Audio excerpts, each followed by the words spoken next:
Doing the recall on this beauty here. It's a 2022 Silverado.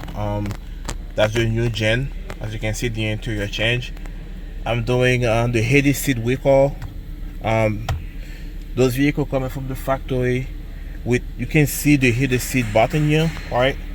But it's not equipped with a heated seat module. So GM issued the recall for that. So we're gonna have to put the new part in with the heated seat module.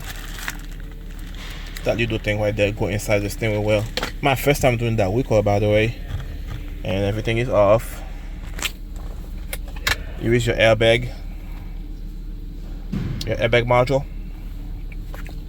I got the steering wheel out. It's loose. Need to wiggle it out a little bit, and that's it. It's out. Now I need to remove take the back of the steering wheel apart so I can add the new module in. It's pretty cool. Thanks for watching, guys. See you in the next one.